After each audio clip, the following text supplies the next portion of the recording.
Clara had always considered herself a quiet woman. Her apartment on the third floor of a modest city building was her sanctuary, a place where she could retreat from the noise and chaos of life. She enjoyed the little routines, brewing her morning coffee, reading a book by the window, listening to the distant hum of the city below. It was peaceful, predictable, and safe. But recently, that sense of safety had begun to shift. A presence had emerged in her life that she hadn't anticipated, and it stirred feelings she didn't fully understand. Her neighbor, Daniel, lived in the apartment next door. They had known each other in passing for some time. Polite nods in the hallway, brief chats about the weather, and the occasional borrowed sugar or salt. Daniel had a girlfriend, Sophie, who visited on weekends, and together they seemed like the picture of a happy young couple. From her apartment, Clara could sometimes hear their laughter drifting through the walls. And it was the kind of warmth she could almost feel but never touch. One rainy Tuesday evening, there was a soft knock at her door. Clara, wrapped in her oversized sweater, opened it to find Daniel standing there, slightly damp from the rain. He held an envelope in one hand, looking hesitant, almost vulnerable. "Hi, Clara," he said softly. I think this came by mistake. Could it be yours?" His eyes were anxious, and she noticed a tension in his shoulders that made her heart soften. "Of course," she replied, stepping aside to let him in. He shook off his coat, and she could see the worry etched lightly on his face. They sat in the living room, the rain pattering against the windows, and they began talking. At first it was small talk, the envelope, the weather, her work. Clara was a graphic designer, often lost in her designs and client deadlines, while Daniel worked in real estate, a career that demanded patience and charm. But as the conversation unfolded, it quickly became more than polite chatter. He spoke about the small stresses of his life, about projects that had gone wrong and opportunities that had slipped by. Clara listened intently, offering encouragement, suggestions, and the occasional smile. Daniel's voice had a calm sincerity, a tone that made her feel important, heard, and understood. It was rare, she realized, to meet someone who truly listened without interruption. Without the pretense of judgment, the evening stretched longer than either of them expected. They spoke about childhood memories, favorite books, and the oddities of city life. Clara found herself laughing more freely than she had in weeks. Daniel had a gentle humor, the kind that didn't demand attention but quietly drew you in. She noticed how his eyes lit up when he talked about his passions, how his hands moved slightly when he emphasized a point. The connection was subtle, almost imperceptible to anyone else but to Clara. It felt meaningful. As the rain continued to fall, the conversation shifted. Daniel mentioned Sophie casually, speaking of her with affection, but also with a quiet honesty that suggested complexity in their relationship. Clara nodded, understanding that no relationship was without its challenges. Daniel didn't overshare or complain. He simply spoke truthfully about his feelings, about the moments when life felt heavy and he needed someone to lean on. Clara felt a flutter in her chest, an emotional response she hadn't anticipated. She realized that she was not just listening to a neighbor. She was connecting with someone who had become unexpectedly important in her life. There was a warmth in the room, a shared space of comfort and trust. She could feel herself opening in ways she hadn't in years. She found herself leaning slightly forward when he spoke, absorbing every word, cherishing the quiet intimacy that had grown between them in a single evening. Daniel, for his part, seemed equally affected. There were pauses in the conversation, moments where he looked at her with a sincerity that suggested he felt a bond too. He wasn't touching her, he wasn't crossing boundaries, but the unspoken understanding between them was tangible. He trusted her. He felt safe in her presence. And in that room with the rain outside and the soft glow of the lamp, Clara felt the same way. Eventually, the evening came to a close.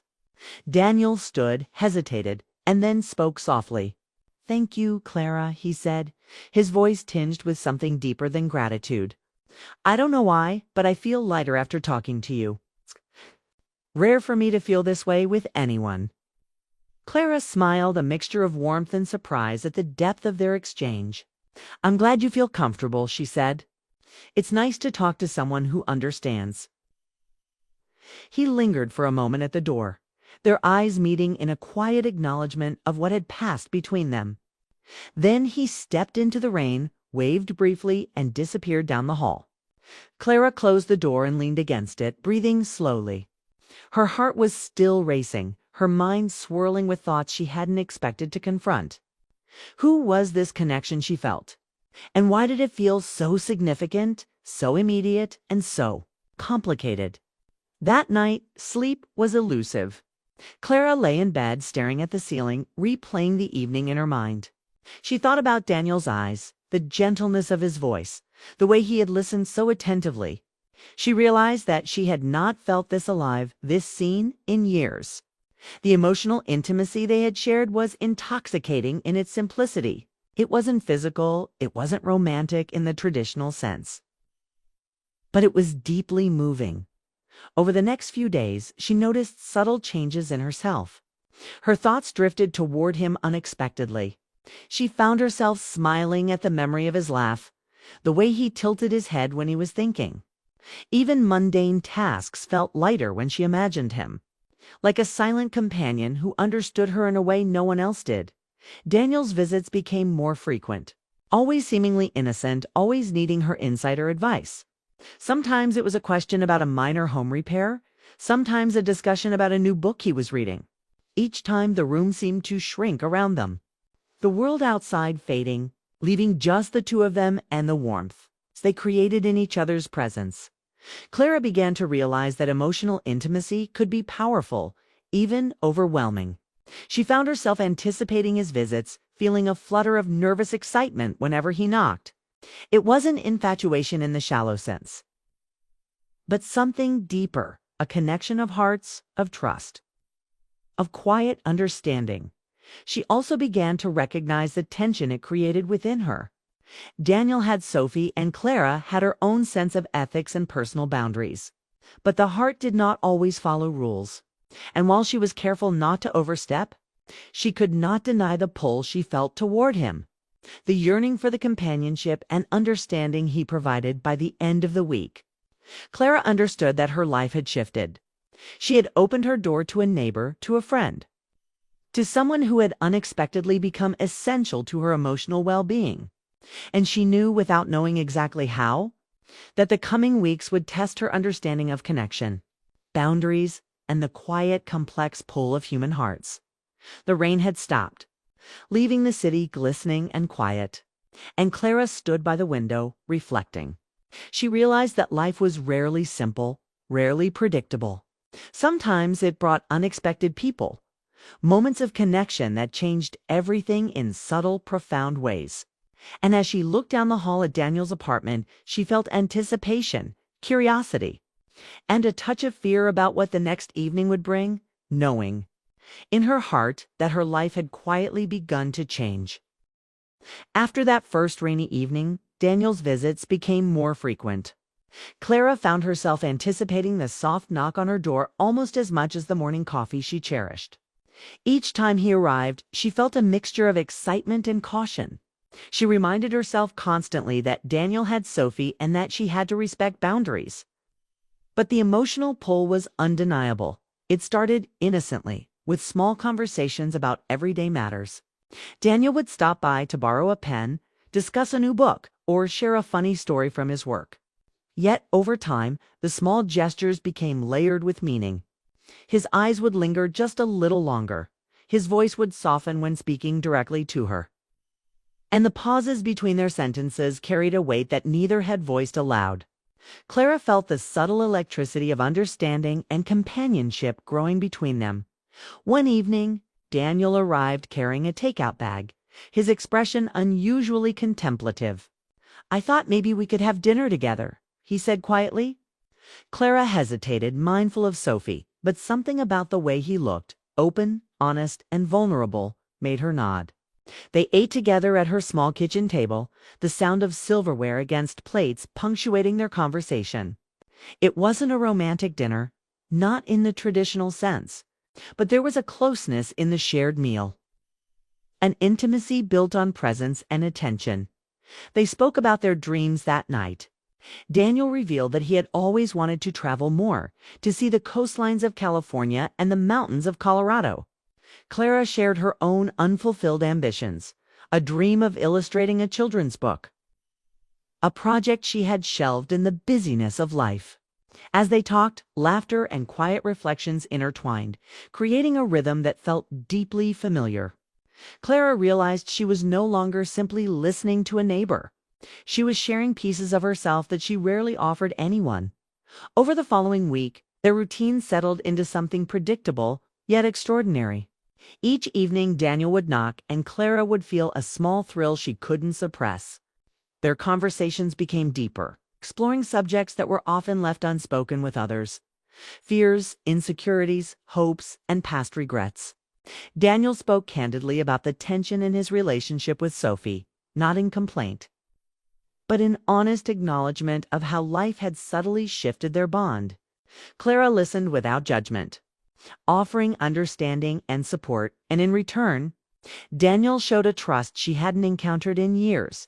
It was during one of these nights that Clara first noticed how complicated her feelings had become. Daniel laughed at something trivial she said, and for a moment the world outside seemed to vanish. She saw him as more than a friend, more than a neighbor, someone who understood her on a level that surprised her. She caught herself watching him as he spoke, noticing the subtle gestures, the way his eyes softened when he smiled. The attraction wasn't physical. It was emotional, a deep connection that made her heart ache with longing and appreciation. Daniel seemed aware of the effect he had on her, though he never crossed a line. His visits were always courteous, his words chosen carefully. Yet there was an undercurrent, a recognition of the bond growing between them, quiet but undeniable. Clara found herself thinking about him during the day, smiling at his text messages, replaying their conversations, feeling warmth in her chest she hadn't felt in years. One evening, Daniel arrived looking more serious than usual. He sat on the edge of her couch, hands clasped, and spoke softly. "Clara, I've been thinking a lot about everything," he began. "About Sophie, about us, about how complicated life can be. I don't want to hurt anyone, but I can't ignore how I feel when I'm here with you." Clara's breath caught. She understood the weight of his words, the balance between honesty, loyalty, and the undeniable connection they shared. She remained calm, reminding herself that boundaries mattered, that respect for his relationship was essential. But she also acknowledged the truth in her own heart. "I feel the same way," she admitted quietly. "I care about you, and I appreciate every moment we spend talking. But we have to be careful." Daniel nodded, relief and tension mingling in his expression. They spent the rest of the evening talking openly about their emotions. They explored what it meant to care for someone deeply without overstepping boundaries, how companionship could be intimate without being physical, and the subtle ways human hearts could connect even amidst complicated circumstances. As the night wore on, the rain began to fall again, tapping gently against the windows. Clara felt a strange mix of fear and comfort. Fear of the complexities that lay ahead. Comfort in knowing that someone truly saw her, understood her, and shared her thoughts without judgment. Their conversation drifted to memories of childhood and adolescence, stories of family and friends, and the quiet disappointments life had dealt them.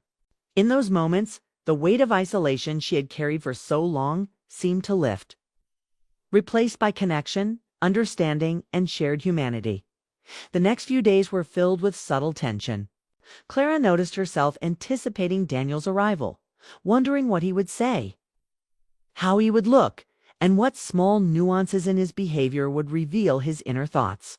She found herself smiling more freely, laughing at his jokes, and even feeling a lightness in her steps as she moved through her apartment.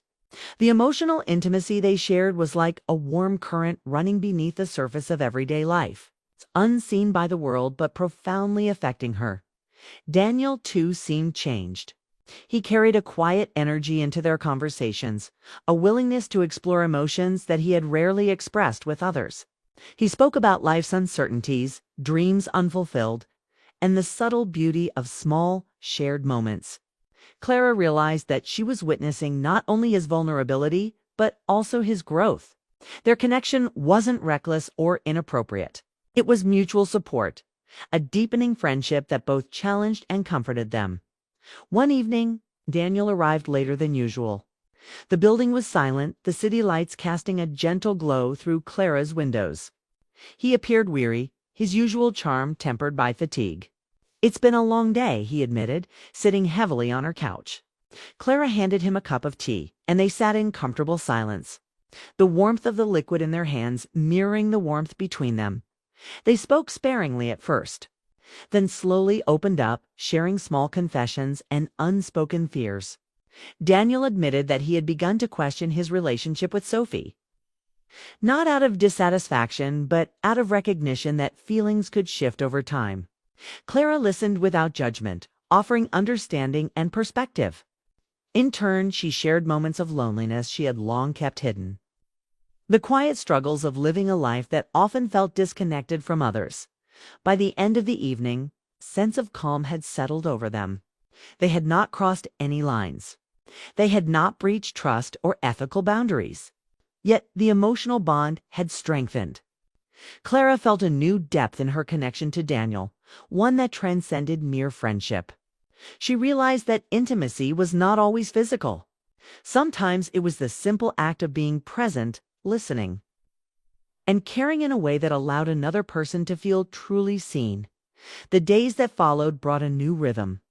Daniel continued to visit, their conversations deepening, exploring topics that ranged from mundane daily routines to profound life reflections. Clara found herself reflecting on her own desires, her own boundaries, and the ways in which human connection could enrich life without causing harm. She discovered that emotional closeness could be transformative, that trust and understanding could foster a sense of belonging she had longed for but rarely found. Yet, amid the comfort, there was tension. Clara recognized the fragility of the situation. Daniel had Sophie, a relationship that mattered to him, and she had her own sense of ethics. They navigated these moments carefully, aware of the delicate balance between emotional support and moral responsibility. Each conversation, each shared moment was imbued with awareness, mindfulness, and an unspoken commitment to honesty. By the end of the second week, Clara and Daniel had formed an unspoken pact. Their connection was real, meaningful, and emotionally charged, yet restrained. They were allies in a world that often felt isolating, offering each other companionship, understanding, and trust. It was a bond that neither could have predicted, but both had come to rely upon. That night, as Clara prepared for bed, she reflected on the transformation she had undergone. The quiet evenings with Daniel had awakened feelings of anticipation, empathy, and emotional intimacy she had long thought dormant. She understood that life often presented unexpected connections, relationships that were profound not because of physical intimacy, but because of the shared understanding of hearts and minds. And as she drifted into sleep, the memory of Daniel's laughter, his thoughtful eyes, and the gentle warmth of his presence lingered, a reminder that human connection, in all its forms, could be a source of comfort, growth, and even quiet joy, even when boundaries were respected and lines carefully maintained. Clara woke up that morning with a strange mix of anticipation and unease. Daniel hadn't come by the previous evening, and she felt the absence of his presence in her apartment like a missing piece of a puzzle. The quiet of her space seemed heavier, and she realized how much those conversations had come to mean to her. She spent the morning moving through her routines, yet her thoughts kept drifting toward him, to the warmth of his smile, the sincerity in his voice, and the feeling that he truly understood her in a way few ever had. Later that afternoon, there was a knock at her door. Her heart skipped a beat, and she hurried to answer, half hoping it would be Daniel and half dreading the weight of unspoken emotions. When she opened the door, there he was, slightly out of breath, holding a small package. "Hey," he said, a soft smile tugging at the corners of his mouth. "I thought you might like this." It was a book, one she had casually mentioned weeks ago, a story she had wanted to read but never had the time.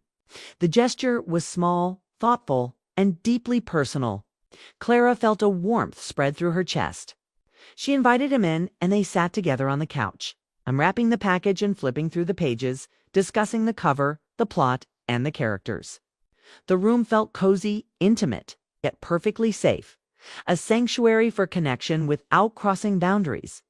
As the afternoon unfolded, their conversation took a more reflective turn. Daniel spoke about his relationship with Sophie, about the complexities of love, loyalty, and personal growth. Clara listened, understanding that life was rarely simple, that relationships could be messy, and that emotional connections could appear in unexpected places. She realized that her bond with Daniel was not a betrayal. It was a friendship, an emotional refuge, and a source of understanding that enriched both their lives. Daniel, for his part, seemed equally aware of the delicate balance between closeness and boundaries. He shared stories of his childhood, moments of vulnerability, and times when he had felt alone despite being surrounded by people. Clara responded with her own reflections, revealing fears, hopes, and small dreams she had tucked away for years. In those moments, the world outside ceased to matter. The city hummed faintly through the windows, but inside there was only the shared presence, the unspoken acknowledgement of understanding and trust as evening approached. The light outside shifted to a warm golden hue, and Clara realized that she had not felt this alive in a long time. The conversations with Daniel were not only comforting, but transformative. They allowed her to explore her emotions, confront her own desires for connection, and acknowledge the power of emotional intimacy. She understood now that love, attraction, and attachment could manifest in many ways, not all of which were physical or conventional. Their talks began to include laughter, gentle teasing, and playful challenges. Daniel had a way of noticing small details about her, the way she sipped her tea, how she tilted her head when she thought, the quiet smile that appeared when she was pleased. Clara, in turn, noticed the care he put into small gestures, the way he would pause to truly listen, the thoughtfulness in his comments, the subtle ways he made her feel seen. It was a connection grounded in respect and mutual awareness, a bond that deepened with every shared story and quiet moment. One evening, as rain began to tap against the windows once more, Daniel shared something personal. "Clara," he said quietly, "I've been thinking a lot about how people come into our lives. Some connections are fleeting, but some change us in ways we can't ignore. I feel that with you." Clara's heart quickened. She understood exactly what he meant. This connection was transformative, a reminder that human bonds could be powerful without needing to cross moral or physical lines. Clara responded with honesty. "I feel it too," she admitted softly, "and I cherish it. But we have to navigate it carefully. It matters to me that we respect the people in our lives while still valuing this connection." Daniel nodded, and for a moment, silence spoke louder than words. They simply sat together, acknowledging the depth of what they shared without needing to define it further. Over the next few days, Clara noticed subtle changes in herself. She carried a lighter energy, a renewed sense of purpose, and a deeper understanding of her own emotions. The anticipation of Daniel's visits was no longer fraught with confusion or guilt. Instead, it was a source of joy, a reminder that meaningful connections could exist in ways that honored everyone involved. She began to notice small moments in her day more vividly, the way sunlight fell through her window, the distant laughter of children playing outside, the quiet hum of the city. Everything seemed richer, more vibrant, because her heart had been touched in ways that mattered. Daniel's presence became a steady rhythm in her life. They would meet in the evenings, discuss books, movies, and life, or simply sit together in comfortable silence. They shared small victories, frustrations, and dreams. Clara found herself confiding in him more openly than she had with anyone in years, and Daniel reciprocated, revealing layers of his personality that few had seen. In those moments, they were equals to people navigating life, understanding one another, and finding solace in shared experience. One night, Daniel arrived unusually quiet. He sat on the couch, hands clasped, and took a deep breath. "Clara," he said, "I think this connection we have, it's more important than either of us realized. It's taught me so much about myself, about care, respect, and understanding." I don't know what the future holds, but I know that this has changed me. Clara reached out and touched his hand lightly, a gesture of empathy, trust, and connection. It has changed me too, she replied, and I'm grateful. We've learned so much from each other. As the conversation deepened, they discussed boundaries, ethical responsibility, and the ways they could nurture their bond without causing harm. They acknowledged that life was rarely straightforward, that relationships were complex, and that emotional intimacy could exist independently of romantic or physical attraction. In embracing this understanding, they found freedom, the freedom to care deeply, to connect meaningfully, and to grow as individuals without compromising values. The days turned into weeks, and the rhythm of their companionship solidified. Clara began to see Daniel not just as a neighbor, but as a confidant, a mentor in understanding human emotions and a mirror reflecting her own growth. Daniel, in turn, found in Clara a partner in conversation, a steady presence in his otherwise turbulent life, and a reminder that meaningful relationships could take many forms. Clara noticed that her perception of life had shifted. The world no longer felt lonely or isolating. She had learned to recognize and appreciate emotional intimacy, to honor the subtle power of connection without needing it to conform to societal expectations of romance or passion. She began applying this understanding to other relationships as well, noticing how listening, empathy, and presence could transform ordinary interactions into meaningful bonds.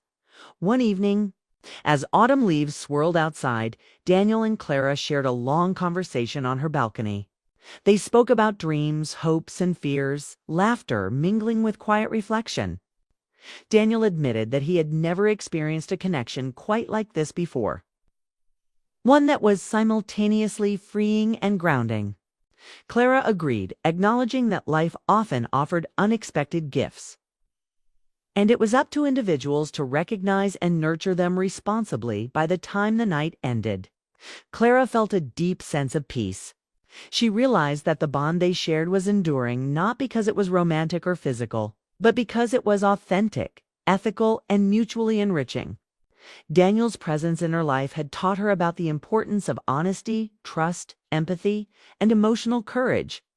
And in those lessons, she had found joy, fulfillment, and a profound understanding of herself and her capacity to connect. At the final days of their story together unfolded with a quiet grace.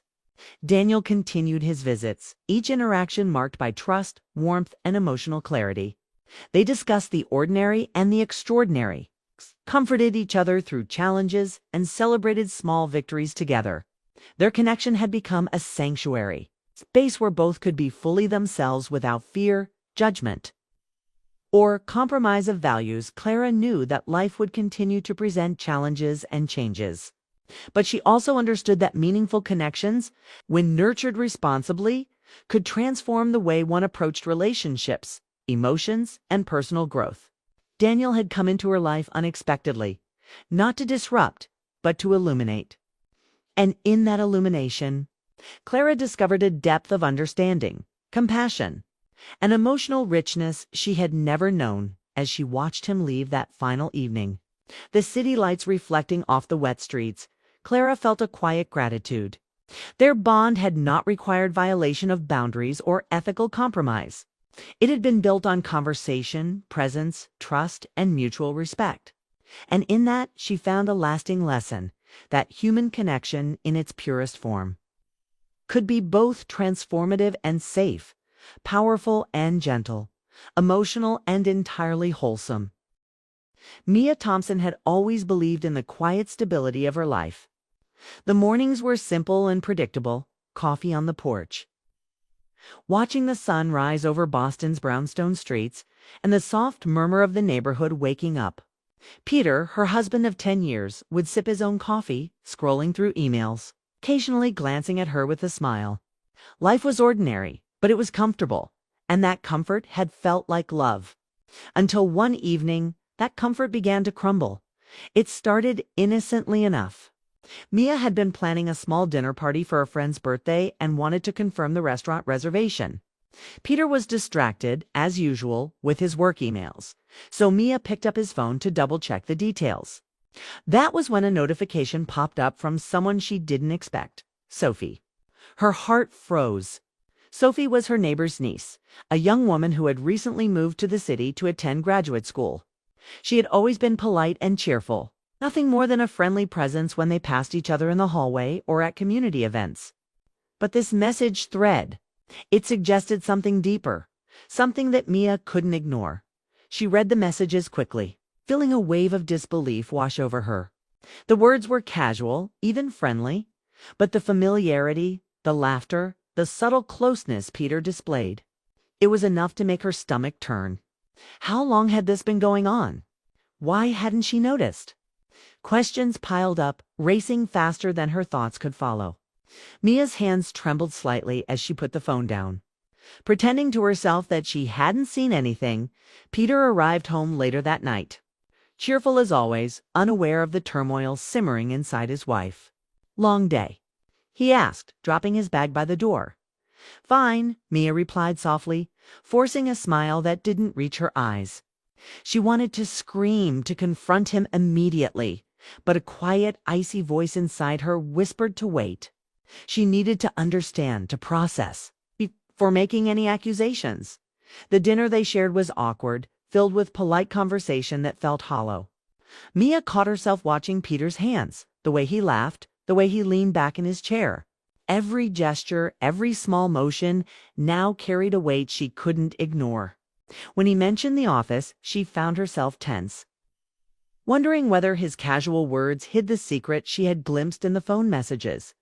The next morning, Mia awoke with a restless feeling. She stared at the ceiling, listening to the faint hum of the city outside, wondering how a relationship she had always thought secure could feel so fragile overnight. Peter was already gone, leaving a note on the kitchen counter. "Early meeting. Don't wait up." Mia traced the letters with her finger, feeling the distance in his absence. For years they had shared mornings together, brief but intimate moments. And now even that was gone. As she prepared for work, Mia couldn't shake the memory of the messages. Sophie's name seemed to hover in her thoughts, bringing with it a swirl of emotions: anger, betrayal, sadness, and, strangely, curiosity. Why had Peter felt drawn to her? Was it admiration, loneliness, or simply distraction? Mia's mind spun with questions that had no answers, leaving her unsettled as she locked the door and stepped out into the crisp morning air. She ran into Sophie later that day at the local grocery store. Sophie greeted her with a warm smile, unaware of the storm brewing in Mia's mind. Mia returned the smile mechanically, nodding as if nothing had happened. But inside, the encounter stirred a strange mixture of emotions.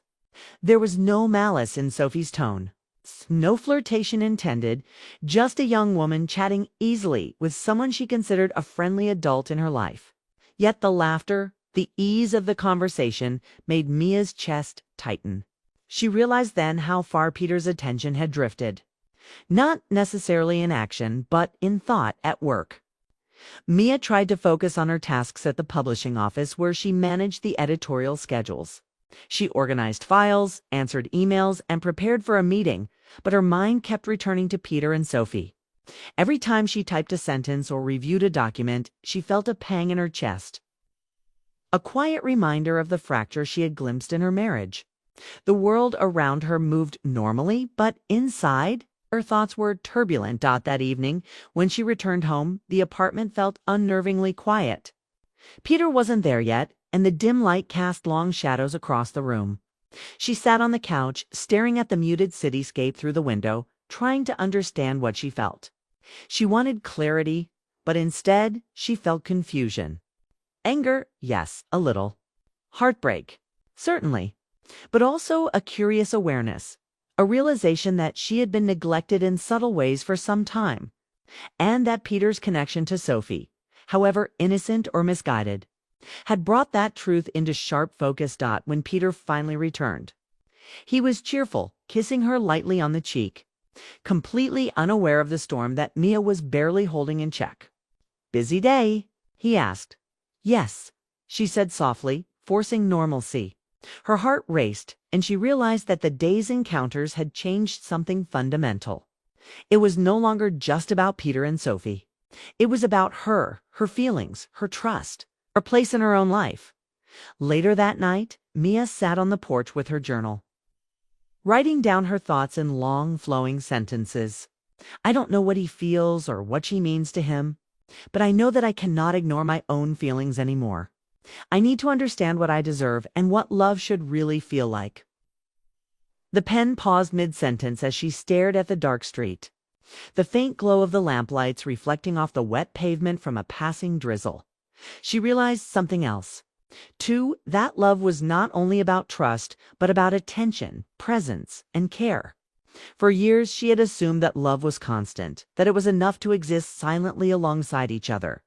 But the messages from Peter, the laughter of Sophie, and the cold distance that had quietly grown between her and her husband had shown her another truth. Love needed nurturing, acknowledgement, and visibility. Mia felt a swelling determination. She would not let her marriage disintegrate silently. She would confront Peter not with rage or accusations, but with honesty. She would demand clarity, understanding, and most importantly, mutual care. And if that wasn't possible, she would find her own path to self-respect and emotional fulfillment. Before bed, she glanced once more at Peter, who had already fallen asleep with the television softly playing in the background.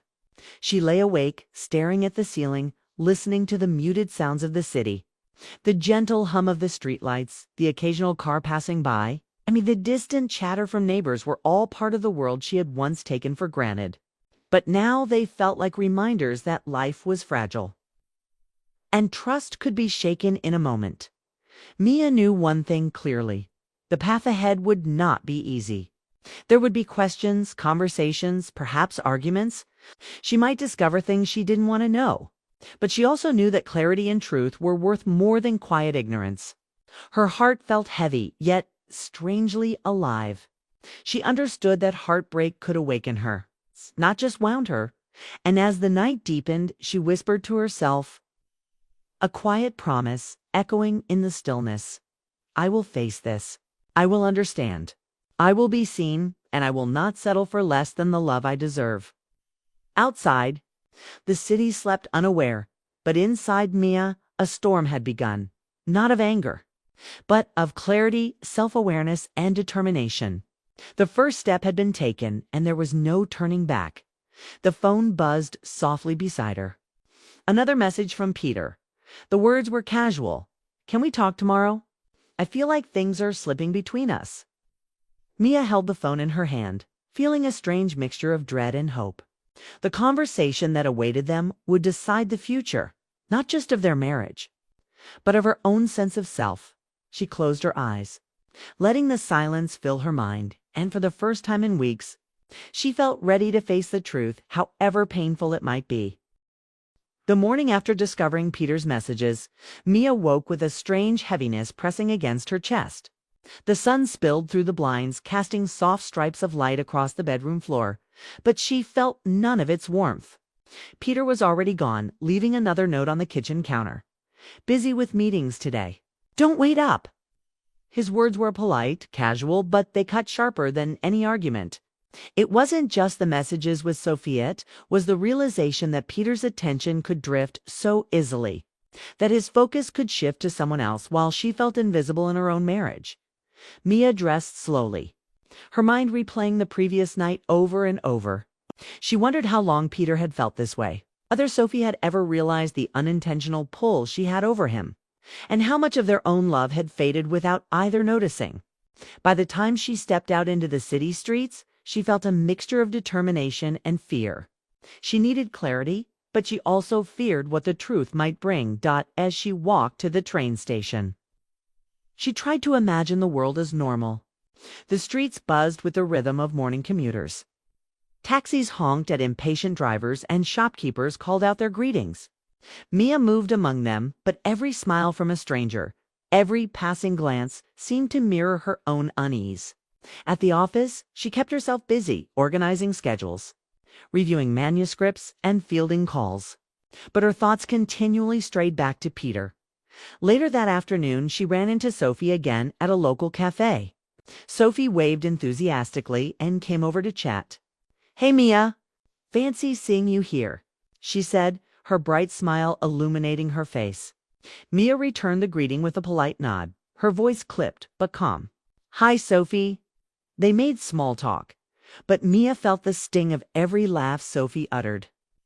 The ease of her posture, the gentle sparkle in her eyes. It was clear that Sophie had no intention of causing harm.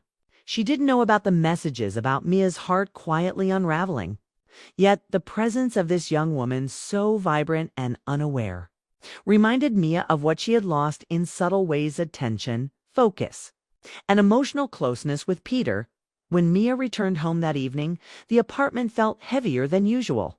The soft hum of the city outside seemed amplified in the quiet, and she felt a pang of loneliness sharper than any she had experienced in years.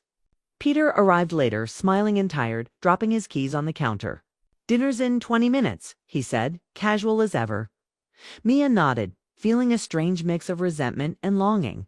She wanted to confront him, but she also wanted to understand him. She wanted to hear his voice, admit mistakes, acknowledge neglect, and offer a path back to each other. She realized then that anger alone wouldn't restore trust. Honesty might. After dinner, she asked Peter to sit down with her. The soft light of the dining room lamp illuminated the kitchen in a warm glow. "Peter, we need to talk," she said, her voice steady. He looked up, surprise flickering across his face. "I saw your messages with Sophie," she continued, swallowing the lump in her throat. "I know something is happening between you two, and I need to understand." Peter's face paled, and he looked down at his hands, avoiding her eyes. "Mia, it's not what you think," he said quietly. "I didn't mean to hurt you. I've been distracted, lonely maybe, but nothing happened physically. It was just attention I didn't realize I was giving. I didn't mean to cross a line." Mia's chest tightened. "Attention. You laughed with her, shared stories, talked in ways you never talked to me anymore. And it hurts, Peter. It really does." He reached for her hand, hesitating. "I know, and I'm sorry. I've been blind. I've taken you for granted, and I didn't see how much you were hurting." Tears threatened to fall, but Mia held them back. She realized something important in that moment. Heartbreak didn't always come from betrayal and action. Sometimes it came from neglect, from a quiet absence of presence and care. Peter's words were a start, but they weren't enough. She needed him to show her that he saw her again, not just said it. The days that followed were tense, but reflective. Mia noticed subtle changes in herself. She spent time journaling, walking in the park, and reflecting on her needs. She realized that she had neglected herself as much as Peter had neglected her. She deserved attention, care, and emotional intimacy. She deserved to be heard, truly seen, and appreciated. This self-awareness became her armor, preparing her for the difficult conversations yet to come. One afternoon, while preparing files at the office, Mia received a message from Sophie. It was innocent, casual. "Hey, Mia, I hope you're having a good day. Want to grab coffee sometime?" Mia's first instinct was irritation, but then she paused. Sophie had done nothing wrong. The young woman was kind, friendly, and completely unaware of the strain she had inadvertently placed on Mia's life. Mia realized that the situation wasn't about blame, it was about truth, honesty, and attention within her marriage. That evening, Mia decided to confront her feelings fully. She called Peter to meet her on the porch after dinner. The rain had started, soft at first, and then steady, creating a gentle rhythm on the roof above. The scent of wet earth and fresh rain filled the air. Adding to the surreal intensity of the moment, Peter came out, umbrella in hand, and looked at her with uncertainty. "Mia, what's going on? I need to know where we stand." "Peter," she said, her voice calm but resolute. "I need honesty, clarity, and attention. I need to feel like we're in this together, like I matter to you again." Peter lowered the umbrella, letting the rain soak him slightly. "I've been blind, Mia. I've allowed distance to grow between us. I didn't realize how much I was hurting you or neglecting you." "Sophie? She's just a friend, but I see now how my focus on her highlighted what we've lost between us. I want to fix that. I want to fix us." Mia's eyes welled with tears. Relief and sadness intertwined, forming a knot of emotion she hadn't felt in years. She realized that Peter's neglect wasn't malicious, but it had caused pain nonetheless. What mattered now wasn't the past hit, was whether he would act to rebuild their bond over the next week. Mia noticed subtle shifts. Peter stayed home from work a bit earlier, asked her about her day, and genuinely listened when she spoke. The small gestures, the way he held her hand while cooking. The quiet attention in conversation began to rebuild the trust that had been shaken. It wasn't instant. Healing rarely is. But every smile, every laugh, shared again, added threads of connection back into the frayed fabric of their relationship. One evening, after a long walk in the rain, they returned home dripping wet but smiling. Mia realized that heartbreak had taught her resilience, self-respect, and clarity. She understood that love required presence, attention, and care, not just words, but consistent action. She had confronted her fears, acknowledged her pain, and discovered strength she didn't know she possessed. Peter, sitting beside her on the couch, held her hand and said softly, "I'm sorry for everything. I promise to see you again every day in all the ways I should have." Mia looked into his eyes and saw sincerity. She realized that healing wasn't about perfection, it was about willingness, effort, and honesty. And while the memory of Sophie's laughter or presence might linger in the corners of her mind, it no longer carried the sting of fear or betrayal. Instead, it served as a reminder that neglect, not malice, had caused the fracture, and that conscious attention and care could repair even the deepest wounds. That night, as Mia lay in bed beside Peter, she felt a quiet sense of renewal. The apartment was warm and safe, and the soft glow of the streetlights outside created a comforting atmosphere. She whispered to herself, a promise echoing in the silence. "I will not settle for neglect. I will demand love, attention, and honesty. And I will cherish the person who chooses to give them to me." Outside, the city continued its rhythm, indifferent to human hearts, yet within that quiet home, a fragile and precious reconciliation had begun. Mia understood that love could be rediscovered, not just in grand gestures, but in small, everyday actions. The road ahead would require effort, patience, and openness, but for the first time in weeks, she felt ready to walk it with courage and clarity. The weeks following Mia's confrontation with Peter were filled with quiet reflection, small gestures, and a slow rebuilding of trust. The tension that had gripped their home softened, replaced by a tentative warmth. Mia had realized that heartbreak did not have to define her life. It could be a lesson, a catalyst for clarity and strength. She still remembered the unsettling messages and Sophie's easy laughter, but the sting had dulled.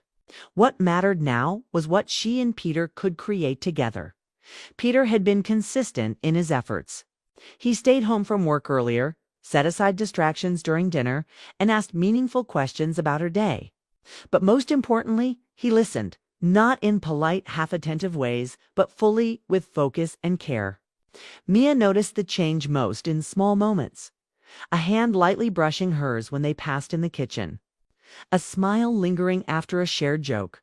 A quiet acknowledgement when she spoke about her own desires and frustrations. These simple gestures carried more weight than any grand apology. One rainy afternoon, Mia took a walk alone through the park. The rain fell gently, soaking the paths but leaving the surrounding trees fresh and vibrant. She thought of Sophie, of the distance Peter had created through neglect, and of the quiet storm that had passed through their lives. Mia realized something important. She had been given a second chance. Not because Peter had been perfect, but because she had demanded attention, honesty, and presence. She understood now that love was not a passive state required active care from both people. Returning home, Mia found Peter preparing tea. He looked up from the counter and smiled softly. "You're back early," he said, handing her a steaming cup. She accepted it, the warmth radiating through her hands and into her chest. The gesture was simple, but it spoke volumes. She realized that this was how change was meant to happen. Quietly, consistently, without drama. yet deeply affecting the heart. "Peter," she began, her voice calm but firm, "I need to tell you something." He set down the kettle and gave her his full attention, a small but important sign of respect. "I've spent these past weeks thinking about us, about what I deserve and what love really looks like. And I've realized that I want to move forward, but only if we continue to be honest and attentive to each other. I can't allow neglect or distraction to ever divide us again." Peter nodded, understanding the gravity of her words. "Mia, I promise you, I've seen my mistakes and I've learned from them. I'll never take your presence for granted again. You've always been the center of my world, and I'm going to show it every day, not just in words, but in actions." Their conversations became a new kind of intimacy.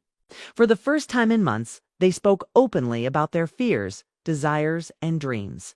Peter admitted how easy it had been to drift toward Sophie's companionship, not because he loved her, but because he had neglected the very connection that existed with Mia. It was a difficult admission. But Mia felt relief in his honesty. She didn't need perfection. She needed truth. Over the next few days, Mia began noticing subtle yet profound changes in herself as well. She was no longer consumed by worry or jealousy. Instead, she felt a growing confidence in her own worth, an understanding that her emotional needs were valid and deserved attention. She spent more time engaging in her hobbies, painting and journaling, and even began organizing small social gatherings at home, creating space for laughter and connection in their lives. One evening, as the sun dipped below the horizon, Mia and Peter took a long walk along the city's riverside. The air was crisp, carrying the scent of wet pavement and distant greenery.